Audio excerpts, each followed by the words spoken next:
Okay, welcome. And here is the call to order.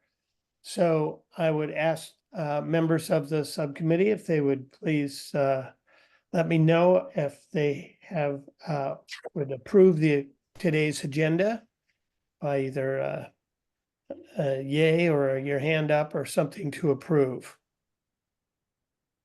I approve. Yay. Lori. Okay, unanimity, I appreciate that. And we'll note here that Tom is not here. It's an excused absence. So do we have any amendments, or may we approve the June 3rd meeting minutes? Thank you, Scribe Lynn. Lynn, our official scribe. So any amendments? Lynn, you're muted. Oh, Thanks. Any amendments? None I have from no Lori. amendments. Okay. So seeing no amendments or changes, we approve the June 3rd meeting minutes. Conflict of interest declarations. Let's start with Guy. Any conflict I have a lot of conflict, but none on this agenda. Thank you. regarding this agenda? Okay, thank you. Lynn, No. thank you. Were that well considered? No. Lori, No conflicts. okay, nor do I. So we have no conflicts of interest today. Jeff sent out something and I forwarded it to the subcommittee members regarding self-sufficiency in Oregon public meeting law moving forward as Jeff plans his getaway. We will have to take care of our own business and make sure that we live up to OPML.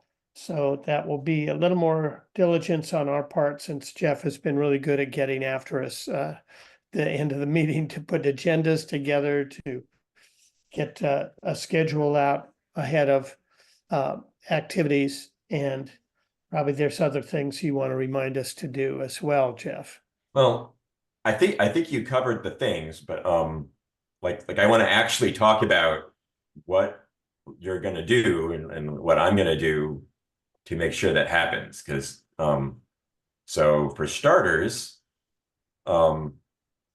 somewhat like to and I'm going to go backwards. Like, you either need to publish minutes and probably a little bit more polished than what we've been doing, or we can just keep doing what we've been doing and publish recordings of the meetings, which is easier, but it means that someone attending the meeting has to have the password and the comfort with starting Zoom as the administrator, as the NCAC host account, and pressing record and all of that. It's not hard, but it's one of those things where like there might be little like glitches about you're signed into Zoom as yourself, and then like you try and sign as the other thing, and not everyone, like some people are more comfortable with navigating that kind of thing than others. But I would prefer if 2 or at least 3 of you have the ability, because not everyone shows up to every meeting. Like, So can I just ask a quick question? Because yeah. Does this mean that you are leaving and Mark are leaving before the end of when? So the plan is that we're holding an election in August on the 10th. Okay. And both Mark and I have said we will stay till then, and then we'll seat a new chair and a new secretary and move forward from there. And both of us don't like in the event that no one ran for secretary or chair, which is possible. I don't have a hard deadline on August 10th. I don't have to necessarily Be somewhere at some time. like resign that minute, but we're still kind of like like I'm gonna be like less and less available because I'm gonna be packing and like dealing with moving trucks and all that crap. So So just a structural question I have is that originally, you know, in other communities, the CSAC does the community plan. We created this subcommittee. Now the chair and you are leaving. And so I guess part of my concern here as we're reaching our finish line by November is, are there any kind of governance things we need to make in place so new people don't come in and say, oh, by the way, you know, we'd like to start over on this? Because it's kind of we've already done it in a way that is different than other communities. That's fine. But now that piece is going away and it makes me a little uncomfortable. So the officers in the CAC are really just facilitators. We have very little actual authority. All we do is schedule meetings and run meetings really, and send out emails. So it's not like a new chair is going to be like, nope, we're starting over, a clean slate. They have to ask the community to endorse that plan, and you guys can lobby against it. Okay. And if someone is running for chair who is saying that that's their platform, which I don't know why anyone would do that, but no one has been showing up to these meetings like getting mad at you thinking you're doing the wrong thing. So Right, true. Thank you. yeah, I think we're safe there, but in the event, because in this CAC, you never know. Right. Well, and to that point, with regard to managing a Zoom meeting and keeping the record of this going forward, is there anyone on this left on the CSAC that could take care of that technical function? I mean, do you guys have your own Zoom account? Well, we have our own Zoom account. We do need to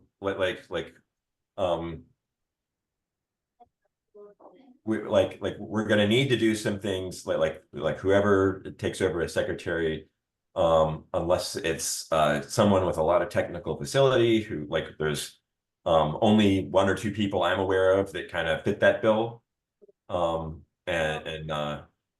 they're not super the person who like Derek, who is the most technical person I know of in Nesco and besides me, is not super involved in the CAC.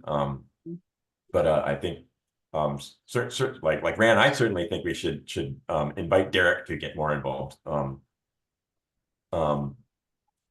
So you guys had a conversation, but that's as far as it went, or did you ever have? I haven't talked to Derek since I made my announcement, just because there's been a lot going on. But I'm going to, and I don't even because he doesn't attend the meetings a lot. Like I don't even know if he knows that there's going to be a change. But I think he would at minimum be willing to be like tech support and like probably be on the communications task force. But I do not want to speak for him for how much time and what he's willing to do. But he's willing to do something, or at least he has indicated a willingness to do something. Okay. But that's promising. And I like even if I'm like in another state or something, like you guys can still call me. I'm not gonna like abandon you, but I'm not gonna send out all the emails. But I will be happy to help anyone who is following me and needs some help. Like I totally will be there for that. And Chris was capable, but at that time he wasn't traveling all the time, and now he's on the road constantly. And certainly, yeah, Chris, I'm sure can step up and do some help, but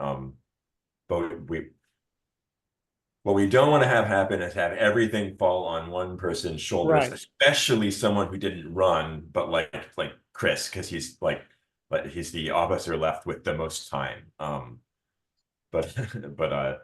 But Chris is pretty busy. So I think we really want to. So that's sort of a side conversation. Everyone here, like if you have people in mind to run for chair or secretary who, because let's see, two of you here have already been chair. Lori Lynn, you can be chair. I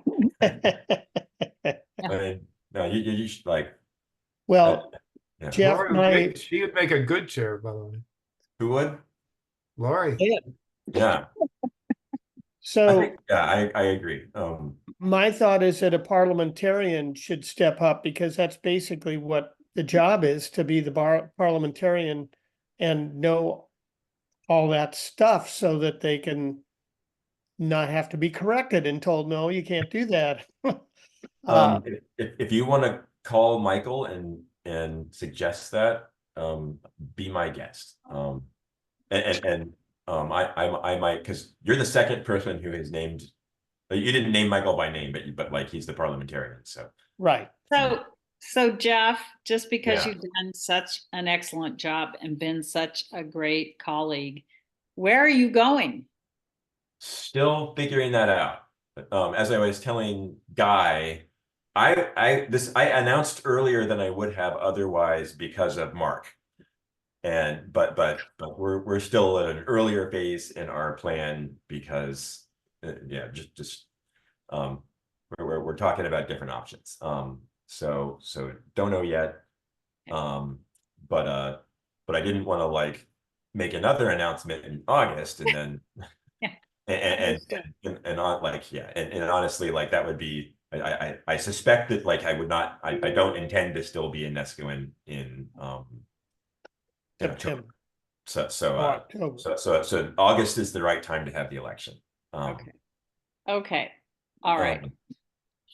But We'll keep that anyway, in mind. so step one, I am happy to like write up really, really good instructions and handhold you through it.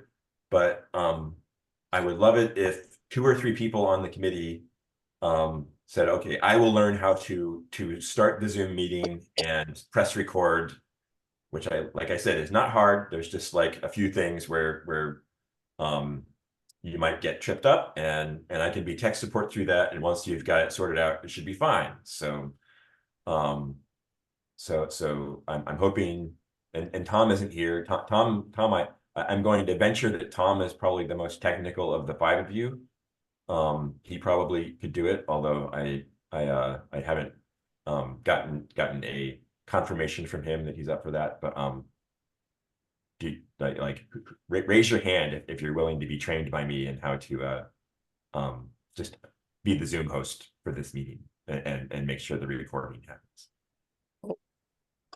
Only in dire circumstances. I don't want Okay. to be the main guy. Okay.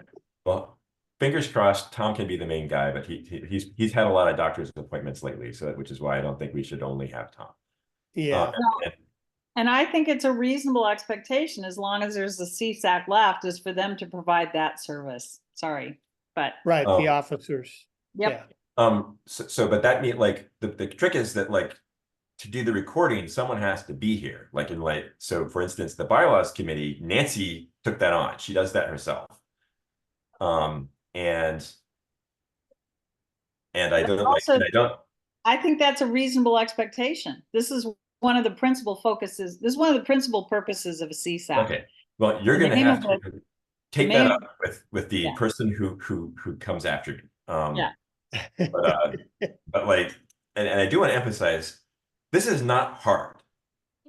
Asking like an officer to devote 2 hours out of their like every 2 weeks just to press a few buttons. I'm gonna take the opposite view. I volunteered to do that because I wanted to make sure that like set you guys up for success and be involved and just kind of be poking to make sure that you are doing the right things. And maybe the person who follows me will have that same interest in doing that. But if they're not, like, I think it's a reasonable expectation that the committees can learn how to like people who are serving on committees can learn how to use the Zoom account and press some buttons. It's not hard. It just means like we need to get you set up. So, Okay. So I'm going to start with Ran and hopefully Tom, but Lori Lynn Guy, I'm going to be coming after you in future. I mean, Rand's almost always here, but so next time on July 15th, either Rand or Guy is going to host the meeting. And right now, Rand, you're the host. Oh, I'm the host. Yeah. For And for this 15. meeting, all of So- that means is So that- I just want to say that I'm not a wimp, but okay. our residents where we live had a massive flood as a result of the January 17th storm. Mhm. And as a result, the president of the HOA had a heart attack. Oh my. And I am now the president of the HOA, which is certainly a job I never wanted, but it has consumed about 30 hours a week for 6 Oh months. my God. Whoa. So Wow. it's just, I have to finish that work. Lots of people are depending on me. I apologize because I told them that I already had committed to this and 2 other board activities. And, but when you've got bylaws that are well written, there's no escaping it. You're the president and you're stuck. Mhm. But, and it has not been a labor of love, I can tell you. But so otherwise I would volunteer to be the Zoom monitor or the Zoom person, but I just am up to my eyeballs. Okay. Well, and like I said, I am hoping that like 3 of you, and I'm looking at you, Lori.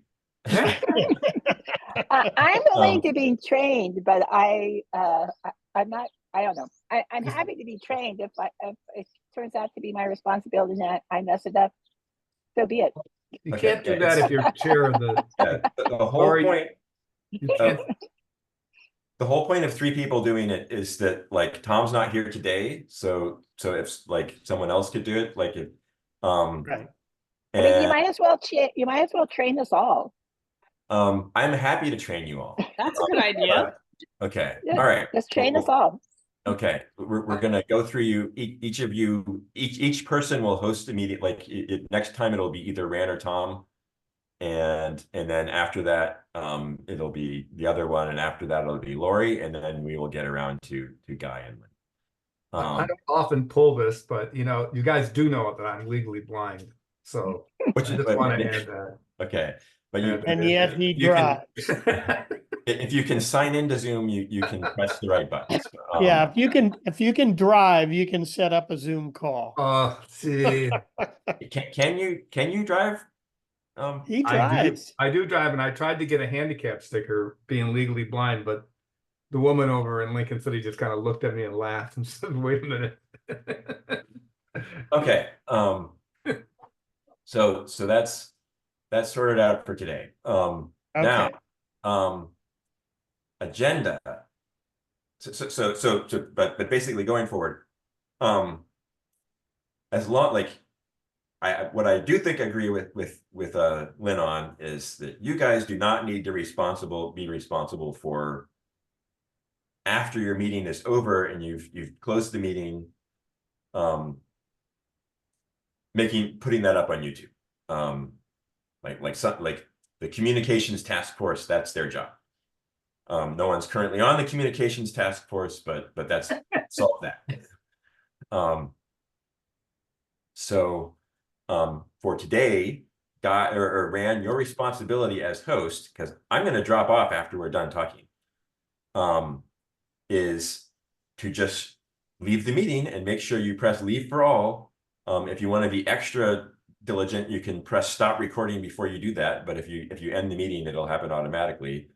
And as long as you leave the meeting and press leave for all, the meeting will end, recording will stop, and you're done. Like that's all you have to do. You have to leave the meeting just like you would have normally. But Okay. because you're the host, and you press leave for all, it's over. All right. I'll Okay. do it. Okay. And okay, now at the end of the meeting, I usually say, no, you can't leave yet. You have to write the agenda. Do you have a recording? I have it on the bottom. I know somehow it's backwards, but No, anyway. actually, I can read it. It's getting. Yeah, Okay. it says leave the meeting, and now I have leave for all at the very end after adjourn. But above that, I have that we'll agenda items for June 15th and schedule future meetings in August. Right. So So you pretend like I'm your future secretary who is less involved. You have to send me a PDF with your agenda on it. Oh, And okay, if you forget, you're like that means you have to figure out your agenda by calling each other one at a time. Like Rand probably has to like write a draft agenda and then run it by you each individually, so it's much better to do it in this meeting. So you're on the hook to send me a PDF of your agenda and send me the dates of all the meetings you've scheduled, whether they're information sessions and just like confirm the dates of your next committee meetings. Like I don't think you're going to skip any Mondays like you did for Memorial Day probably till Labor Day, but Right. if it lands,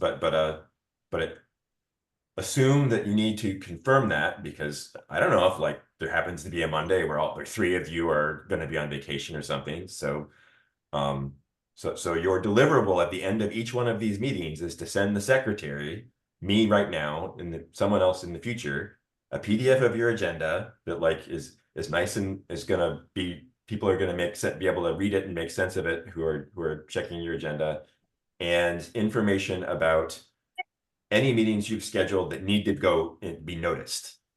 And you need to plan far enough ahead, like you should assume that whenever possible, you're planning these 3 weeks in ahead, because generally speaking, like it's a good practice to notice your meetings 2 weeks in advance, and you don't know when the next email is going out. So try and plan 3 weeks ahead.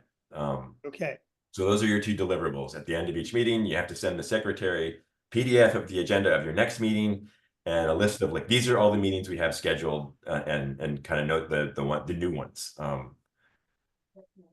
okay, And let's see. So, all right.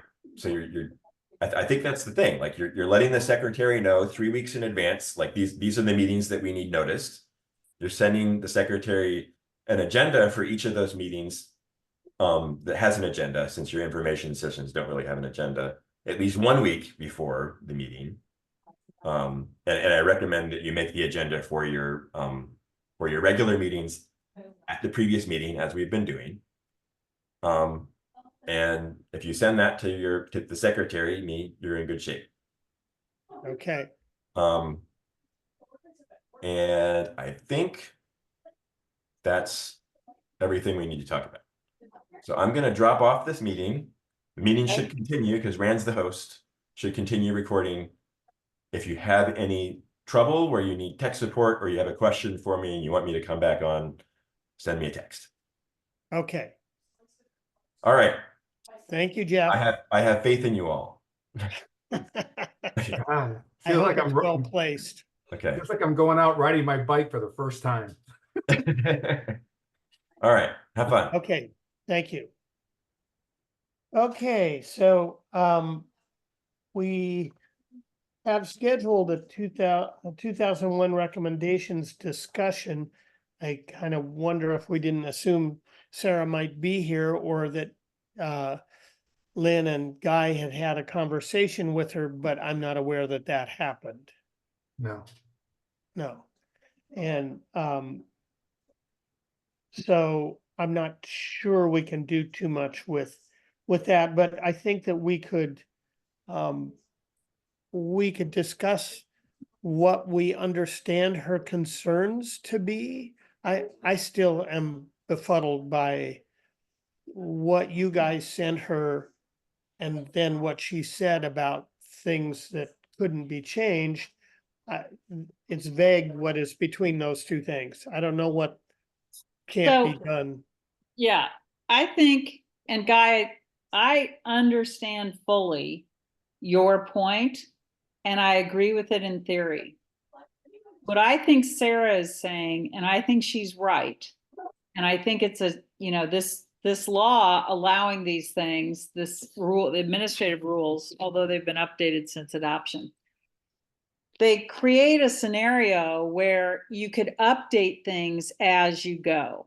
And I think what Sarah is saying to us as bluntly as she can is we don't have any capacity to do that. It's yes, if we were doing it correctly, we would do it, but we don't have the bandwidth, the staff, or the capacity in our legal department to handle what this would look like if we were to do it. And I think that also means that if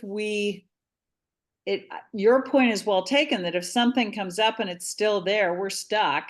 You know, if someone wants to build a new cemetery or a golf course, we're stuck because it's there, and we're going to have to defend it on the basis that it's part of the current plan. But I agree with her, and my experience is that, you know, there's all kinds of things in Oregon right now that are required by statute and administrative rule and are not being adhered to.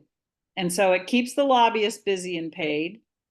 And but it also is it is not reconciled with current county resources and practices.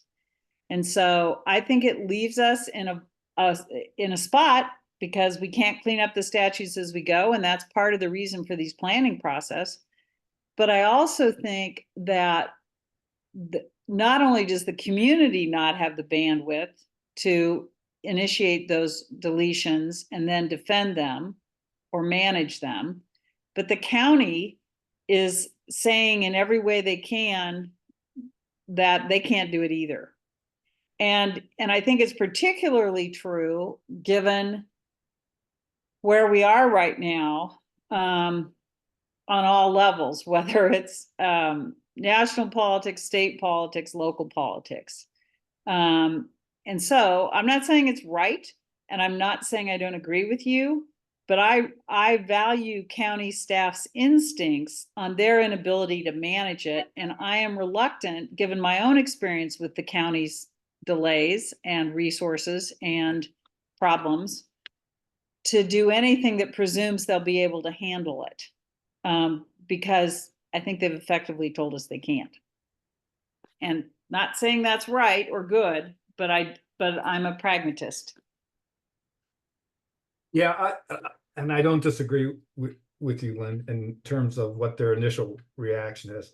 If you go back to, and I know this is on our agenda, looking at the 2001 recommendations, the committee back in 2001 actually did things similar to what we're recommending. They also saw the need to eliminate non-residential uses in the residential zones. So if you look at, and then I think it's available to everybody, I've sent out that document that we put together. I went through and called out all the recommendations from the community plan in 2001, and a number of them have to deal with land use in terms of outright and conditional uses in residential zones. The committee was very concerned about that. It may be, and I don't know this for sure, but it may be one of the reasons why Sarah is been very reluctant to give us her take on those recommendations, because in a sense, many of them are just duplicate of what we're asking, we're duplicating what was asked for in 2001. So that would be the first take.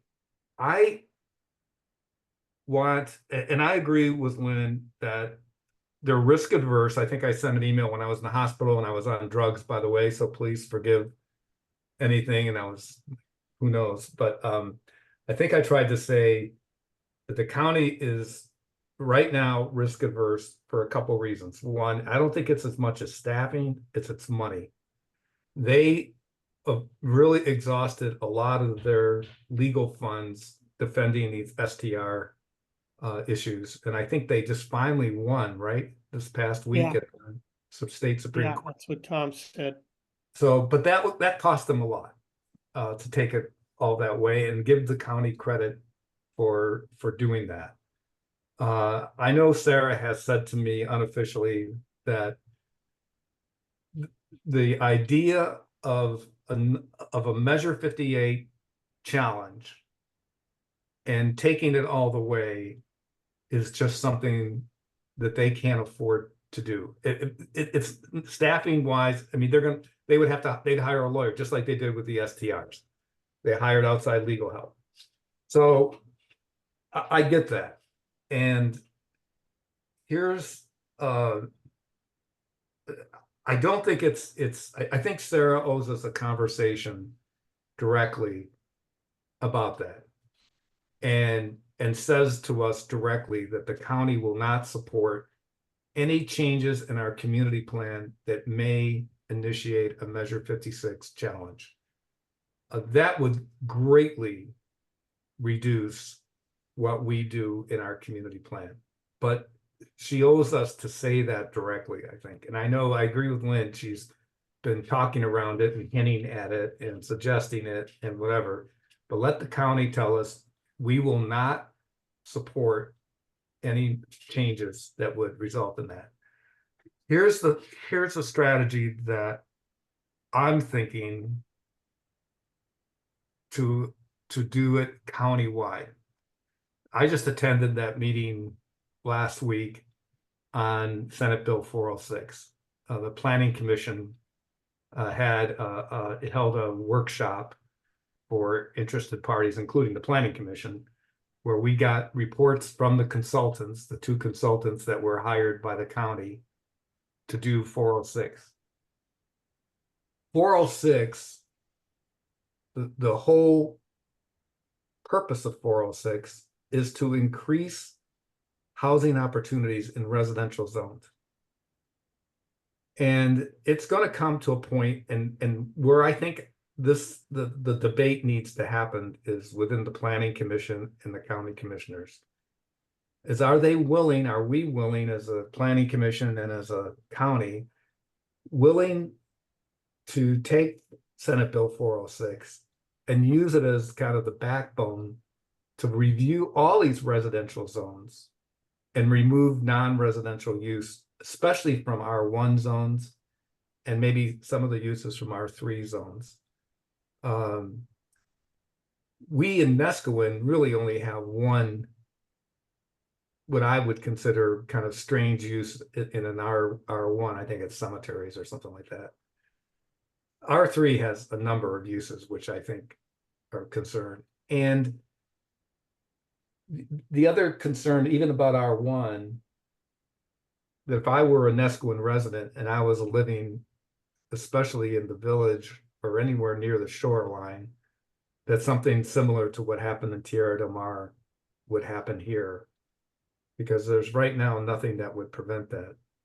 Somebody selling their residential lot to another, Facebook or Amazon for a lot of money just to run a transmission line overseas. I mean, we are a prime spot for overseas cable. So as I think out ahead, that's probably my biggest fear. Anyways, so maybe we wait.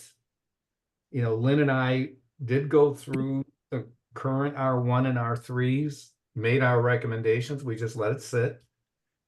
We have the 2001 recommendations, which also makes some similar recommendations that Lynn and I put together. We let Sarah respond to that. And then I, as a planning commissioner, will press the 406 language countywide to see if the county is willing to address all the residential zones countywide. And I think that's because what's our option? We could run these recommendations that Lynn and I made, and we could get them, let's say we get them approved by the CAC, and Sarah doesn't approve them. It doesn't stop us from going to the county, to the planning commission, but we'll go to the planning commission with a plan that the county doesn't support. So, But it stops me. I mean, I would ask for my name to be removed. You may have the wherewithal for that fight, but I don't. No, I don't. I would not want the fight or the exposure or the vulnerability. And don't get me wrong, I wasn't recommending that. I'm saying that's what would happen if we went forward. And I don't recommend that because I would not want to go to the county with a plan that the county's not supporting. I mean, I think that's crazy. But that is, I've seen that happen. I mean, in small things, and Sarah will speak up and say, we don't support this particular change. Well, you know, then what do? You're a planning commissioner and you say, well, it's not supported by the county. I don't support that. I think the only way we can move forward is if the county takes a position that to use 406 to support some of these changes. And I think that's the only thing. And as I said, that's something that I'm going to be working for. And I think even as a committee, I think we agree in general with the purpose of 406. I think we probably, I'm going to guess, we agree that residential zones should be used for residences, for housing. We can make that statement in general. Maybe we can make that, and maybe Sarah says it's okay. And I know it's in the 2001 plan, some of the recommendations. I mean, in general, residential zones should be used for residents. Well, But- Guy, I think you've raised a really interesting point. And I think we need to think about it because I think there's some opportunity here. Part of the reason the county can't do the housekeeping stuff is because the state does these things. I mean, this has been the complaint about land use planning since it started. Right. Is it's a bunch of regulation that falls on people that don't have a budget to accommodate it every year. And it takes staff time, it takes resources away from other things, it increases legal fees. I think the fact that 406, and I'm not intimate with it, I've just read it once and I'm looking forward to our meeting on it. But the fact that 406 was passed, Yeah, and they didn't say, here's how we're going to get that amount of housing. We've got a bunch of land use laws already out there, and here's how we're going to get it. And it's going to require that you decide that, some cemeteries can't be built and some golf courses can't. I mean, the theory was, it's like when the earth began, the theory was these processes would be integrated, particularly where they imposed large land use implications on counties and jurisdictions, like adding a new Intel building or adding a new Nike building or adding a housing requirement for unincorporated areas. So I think that's an interesting point, is to say, okay, we get it, but we do think that 406 has to look out at these other issues, because otherwise, and if you want to put the positive spin on it, when they want to get those 40 sites in Nesco in, or whatever our quota is, yeah. part of what we're then saying to them is, okay, you can get those 40 sites, but these other issues are going to arise. And unless you've dealt with them, they could slow it down from that end of the process. I mean, I don't know that 406, I'm anxious to see the presentation. Did 406 say to get this housing, everything else stands down and we just get to build the housing? No, I mean, I didn't hear that from the consultants, No. but what the consultants are saying, the way their approach is, okay, we have this overall goal of increasing housing density. And the only way we are recommending to do it is to allow these duplexes, triplexes, quad, whatever, how many plexes they can on a particular lot. And I mean, that's one way. I mean, there's other things, but they're not approaching it from the other end, Lynn. They're not saying, therefore, yes, we're going to allow all these other types of buildings or housing on these lots that are zoned residential that these types were not allowed before in terms of density, but we're not going to, they haven't said anything about the other end, which is that these residential lots can also be used for non-residential uses. And that's when we get when they come to us, the consultants, and talk with us, I think that's one of the things we bring up to them, is saying, have you looked at this as an approach, and can the county look at this as an approach? And can we say something in our community plan that we want to prioritize housing over non-residential uses in our residence zones? I'll be curious. But I agree with you, Lynn. We right now, and why Sarah's dragging her feet she's given us the message. They're not ready to take this on.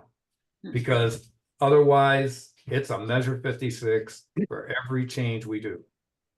So. Gotta be. Yeah.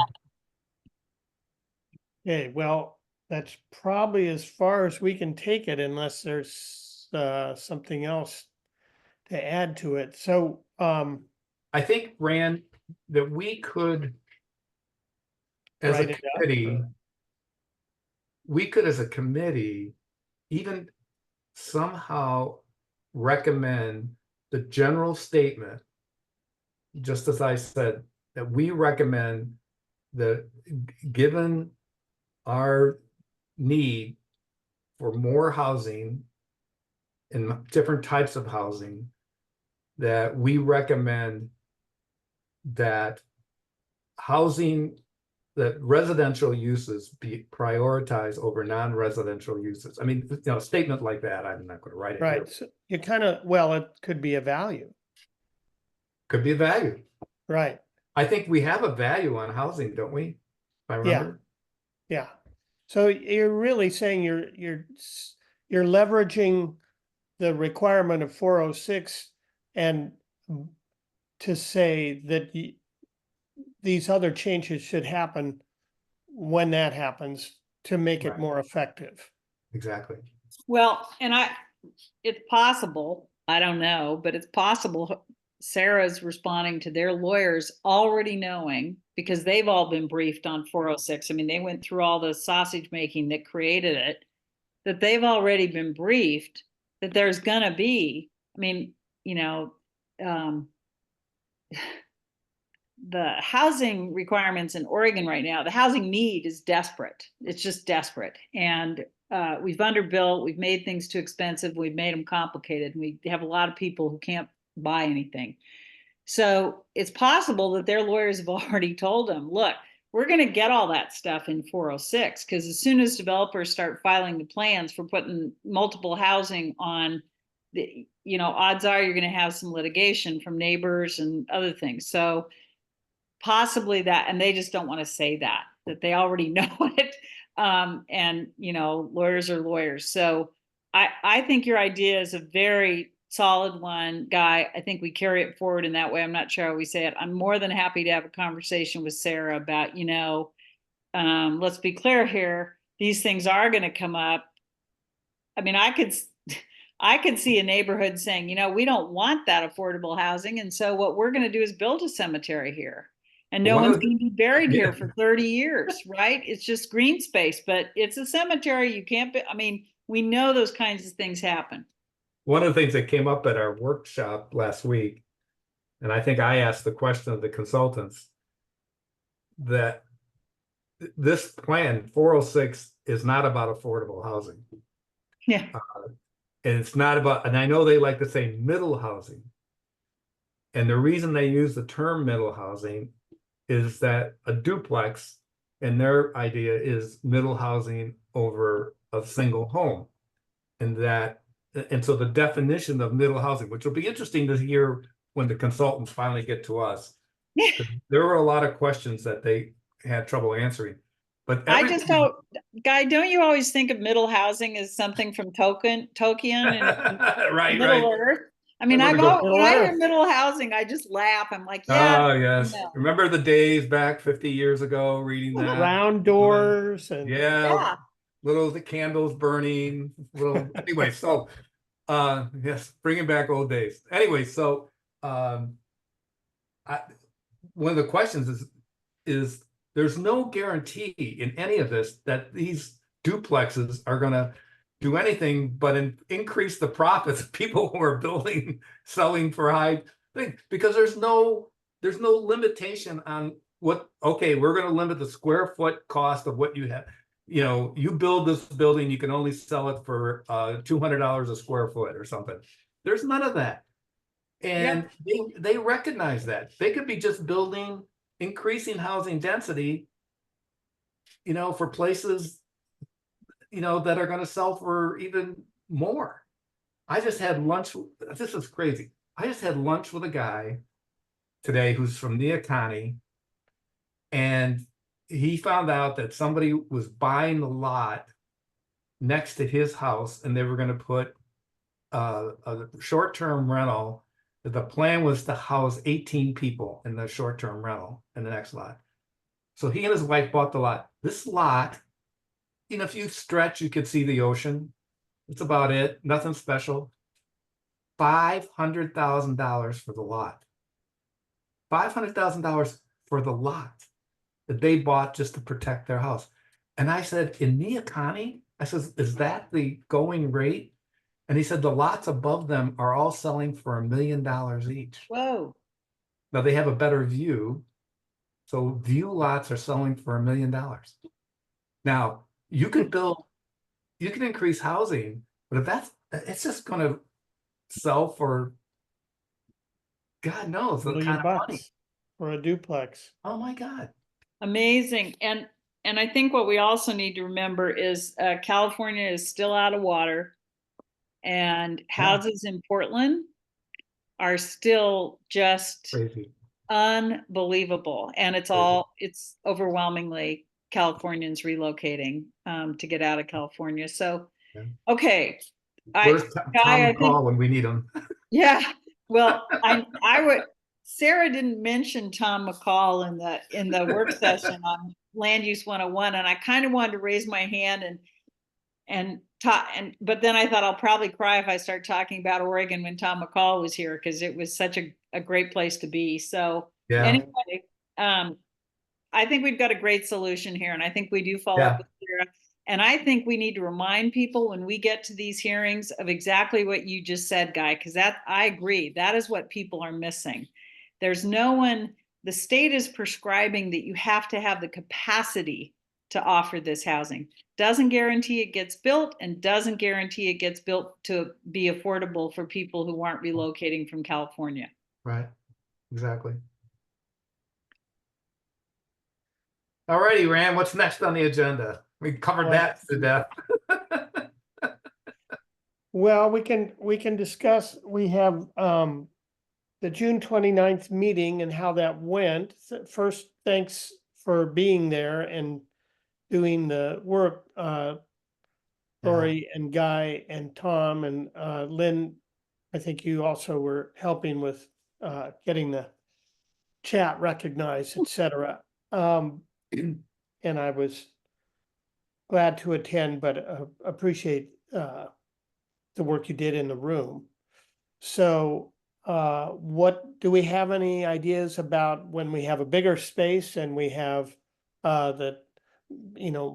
potentially more capacity, although it seems to be a pretty steady 15 at one place and 12 at the other, kind of around 30 capacity on Zoom and whatever. But how many people did we have? There was about like 20 present in the. Was there 20 in the room? At least that, Lori, don't you think? I mean, I was trying to think of. It looked that way. There were two. Just a minute, I'll go get the sign-in sheet, just a minute.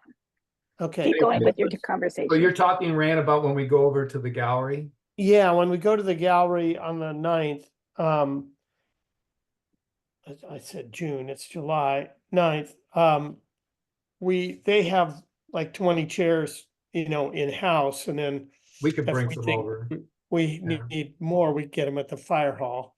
Yeah, So I'd probably set up 30 chairs. yeah. I would at Seems least. like as many people as we've ever gotten. Yeah. And I didn't do my movie poster of Sarah to do some promo about the enticing. When I'm thinking of scintillating details and various movie ways to stimulate people to be intrigued by something that maybe they wouldn't be intrigued once they showed up. Anyway, I was thinking of a playful poster to get people to show up, but I don't. That's probably not going to happen. But if we get that many people there and we have a Zoom presence, I probably wouldn't do anything different. It seemed like it was pretty functional meeting and people were very appreciative at the end. And it wasn't as dead in the room as I might have guessed it would be. It seemed Yeah. to be pretty Very good. lively. It was very good. I mean, the interaction was very good. People were really attentive. To be honest, when I left here to go to the meeting, I thought there'd be a half a dozen people there and it would be boring.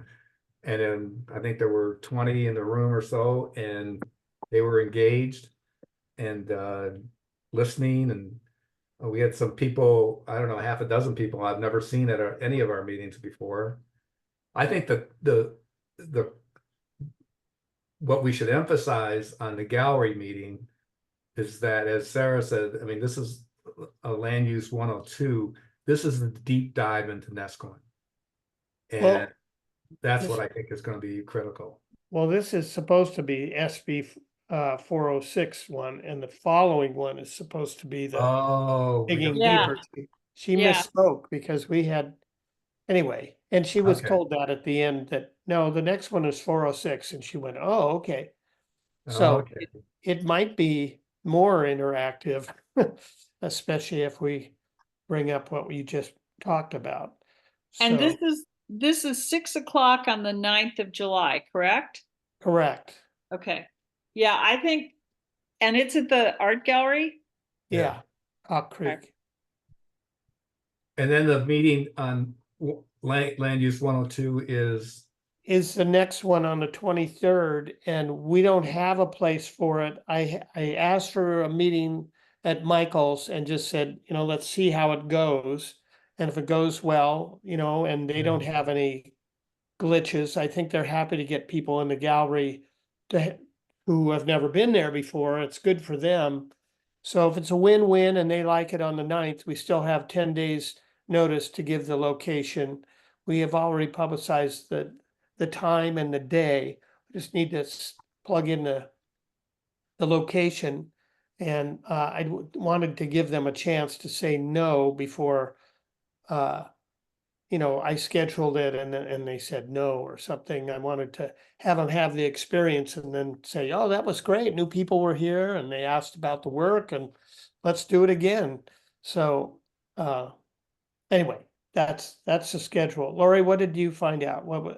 Did everyone 17. sign in? Oh, you're I muted. think that people signed in. I asked as many people as I could, and it was 17 that are on the list 17. in Okay, person. great. And there were 2 pages, but every time I switched to the second page, there were repeats on the second page. So I think there's 20 on a page. So we'd have to look at the recording and then, if you put your cursor up there, it puts everyone's names on there. Just have to see if there's, I don't think there were 40 people on it. I think there were probably maybe at least, well, there was more than 20 because there's 20 on a page. So that's great. So that's between 37 and 45 or something. That's very good attendance for these meetings that are information based and not some big controversial thing. right. So that's good. So I think it'll fit. I think the room will fit. I haven't asked about a monitor. I might have to drag a monitor over there. Did you guys just use Sarah's? You didn't use the big screen, or did you? We leave the big screen. Okay, Well, we used the screen that was at the golf course, but she said that she could do her thing with the projector. We okay. actually have a projector if that's Okay. needed. Well, that's good. I'd have That's to- how Michael did the history book presentation. He did that with a projector.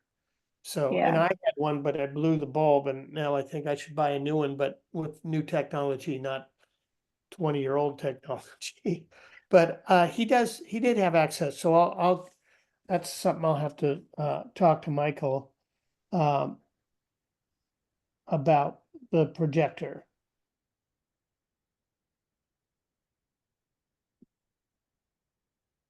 Because that's really helpful to have it in the room, have the people up there and to have her share the screen and have it be readable. So,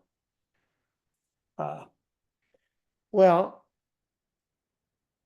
I think given the success of the first one, obviously we're gonna move forward and do the next one, and I think in that room, in that place, well, if the logistics are in place, it should be a positive experience. But you're right, I mean, if it's 4:06, it might be pretty lively. I don't think so. I No. don't think it's gonna have that much impact. I mean, Well, you don't anticipate a negative response on the part of the public at No. this point in time, because they probably don't understand it very well. no, and it's just, I went through 2 hours of it last week, and it's just, there's nothing there. It's pretty dry. I mean, well, it's not controversial. Okay, it's not going to affect Nescoin much at all. And the biggest question, this is for me now, is this going to increase the number of short-term rentals in our community? And the answer is no, because the cap still is Exists. there. So, okay.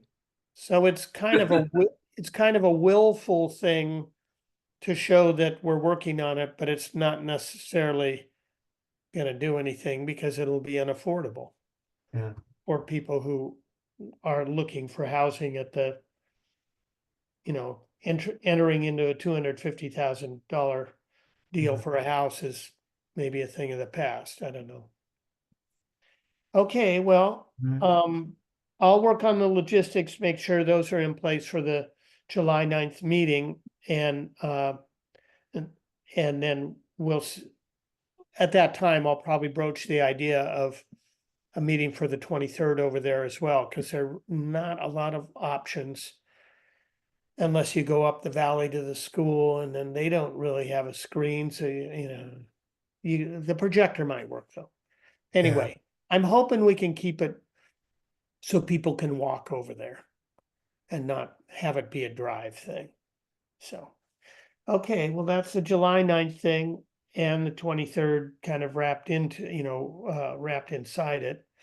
The next thing on the agenda is an update from Tom, and he's not here. I said, if you do have any update, you could send it to us before the meeting, and that was 2 days ago. We didn't get anything, so I hope he's okay. He's got doctor's appointments, and I don't know what his medical issues are, but I'm always concerned when someone's keeping a low profile. Yeah. So we have no public to give public comment. And so I think that the gist of it was that discussion about SB 406 and what it means and how we might approach that and feel out whether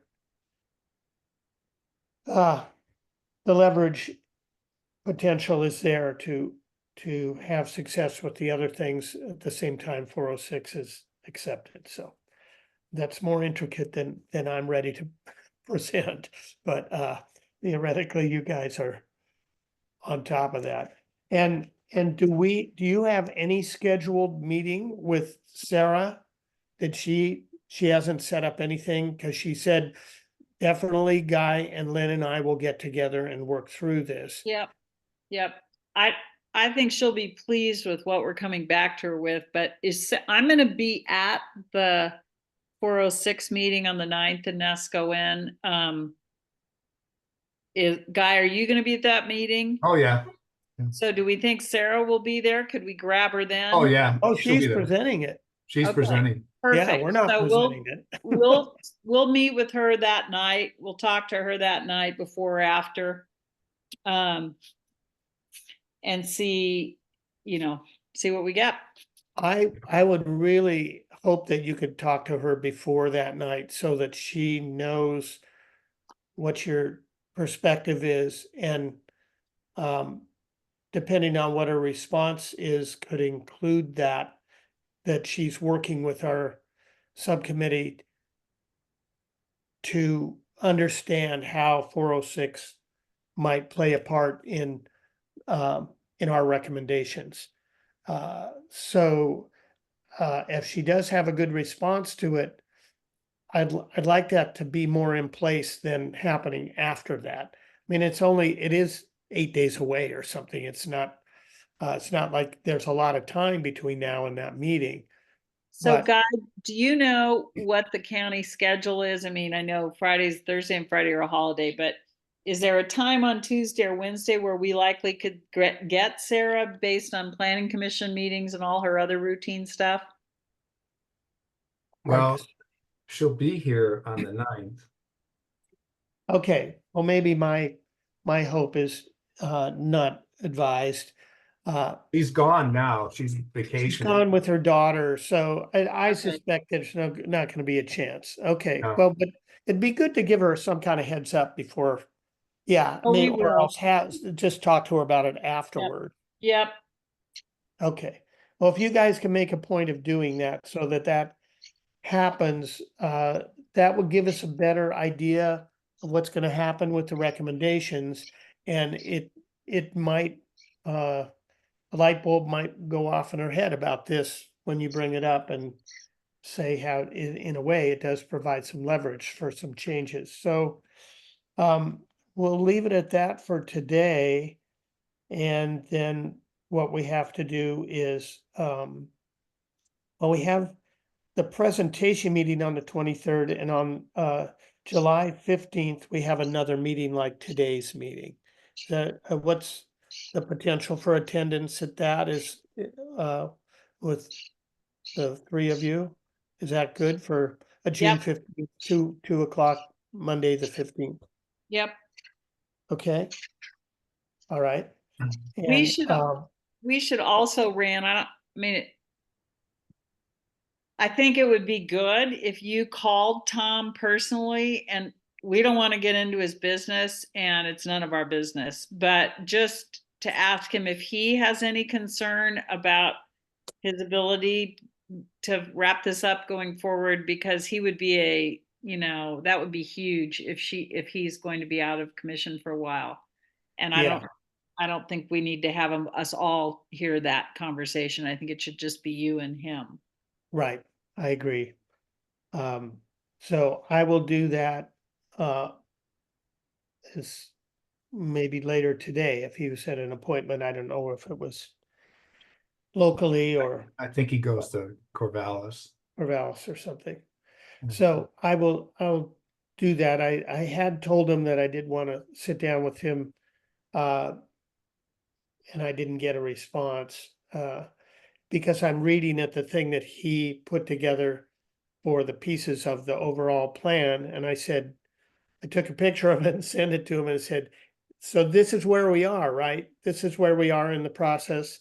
I'd like to sit down and talk to you about how that works and the time that that's gonna take and blah, blah, blah, and I didn't get a response, so he may be kind of sheltering a bit, but I think he can be straight. He can give us a straight answer on can he do this? Because I think he has the will to do it, and so Mhm. that probably will enable him to get it done. So the agenda items for the 15th, it looks pretty similar to today. We have some pretty redundant agendas because these are all ongoing things that require the work to be revisited time and time again. It's getting more interesting, I would say. It's getting more intriguing with the whole idea of the recommendations and what they might include and how that might work because of SB 406. So I think it's progressing. And so that I can write that up and send out to you individually to see if that agenda works. And then the next one after the 15th would be probably the end of July.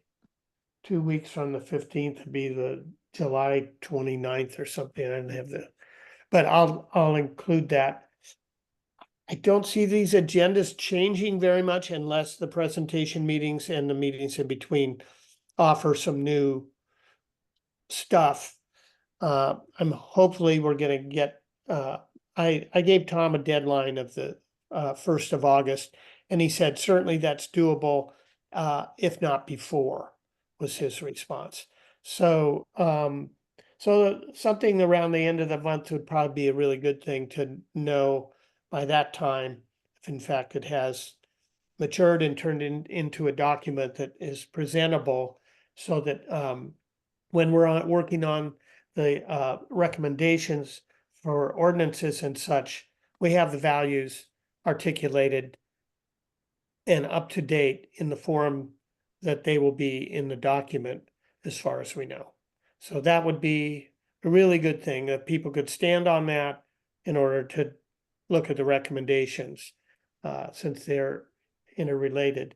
And it also might indicate what additional values we might need to add to it, specifically under housing or any of these things that are in the recommendations. So July 29th-ish, I'll provide an agenda for that as well, and that can always change closer to the date. And in August, we just have our regular meetings, which are on Mondays. If we want to present any of our recommendations, we may want to do a separate meeting for that, that's on a day that we think more people might attend, but it may just end up a Monday evening instead of a Monday afternoon or something like that. So try and think about August and what makes sense, given the logistics of summer and everything, when a good time to start presenting these recommendations in public meetings might be. Now, are we sure we have to do it in August? Is it possible that, given where we're landing, that it could just start in September when people are much more engaged? Around Labor Day, we may want to do something at the Labor Day meeting and, you I know, just That's a think thought. August is a wasteland of, it's the last big sunny month in Oregon, and people want to be vacationing, and I think there's much less friction in this than I had anticipated. There's much more coherency in how people view Nescoin, and given that, and that we want to be done by November, if we just had hearings in September, I think we'll be darn close. yeah. Okay, so after Labor Day, and we could announce it at the NCA meeting again, it might be good at that point to get the sign off on the and have the real vision and value statements there written up and distributed, to take with them and say, we believe it in this form, this is ready to go forward, so please let us know. If not, there were, as, I don't know if you recall the numbers, but 47 out of 74 or something people just said, yeah, that sounds great. And then there were some needs work issues with some comments, but they weren't too, Right. you They know, weren't wild. earth-shaking. And then there were only 3 people unsure and 3 people disagreed out of all those with the environmental stuff, because they don't believe in climate change or something. I don't know what their deal was, but it was there wasn't a lot of pushback, I'll put it that way. Yeah. And so if Tom is ready in August, and we present those at the Labor Day NCA meeting, just to distribute, we don't need to vote on them, I don't think. We mostly just want people to say, here's what we've come up with. If you have a big problem with this, let us know, but this is what we're basing our recommendations on, and we'll be meeting in September about that, and blah, blah, blah. And then we'll give them a meeting date in September at that meeting, at the Labor Day meeting. So that, We should probably have at least 2 meetings in September, like do a weekend and an evening one like we did with some of the others. yeah, I agree. And I think the heat's off theoretically on the gallery being I mean, if we have these meetings and they work well at the gallery, we could go back there after Labor Day. And I think have the meetings there again. Golf course is gonna try and stay open as long as they can. Evenings, I mean, it's a little tight with the merchandise in there, right? I mean, I wasn't in the room, but she said she couldn't move merch.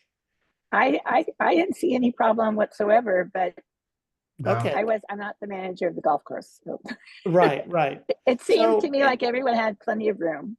Okay, and Yeah. I mean, I think they close at 5 or 6. So, I mean, we can just weigh that out if we think Yeah, we could actually do it there.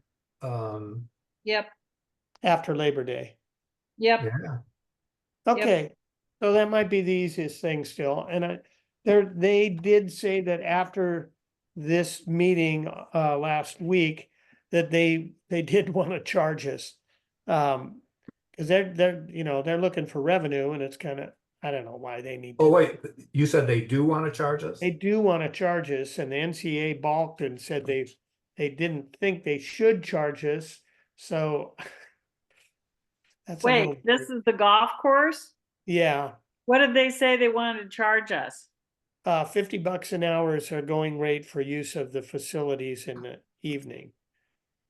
Okay, so, let me talk to Missy about that, okay?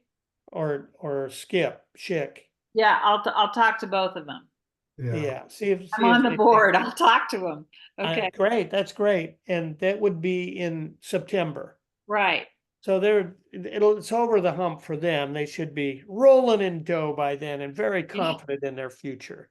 okay, no, not to worry, I just made that on my homework sheet, Okay, thank you. Thanks, Lynn. yep. Okay, so agenda items, schedule future meetings. Okay, I think I've got my homework to write this. If you can do the scribe part, Yep, we can work on the minutes and getting them to Jeff. And I will Right. send the agendas to Jeff and with the dates of the meetings. perfect, Okay, okay, all right. Well, thank you. That was a valuable meeting and I appreciate that. and let's see. everyone stay healthy, just saying, Yeah. Believe me, if it was a choice. Yeah, right. It's not like we choose to not be healthy. yeah, It just happens. yeah, Okay, Okay. well, thank you all. yep, And thank you, Ran. okay. All righty, Bye.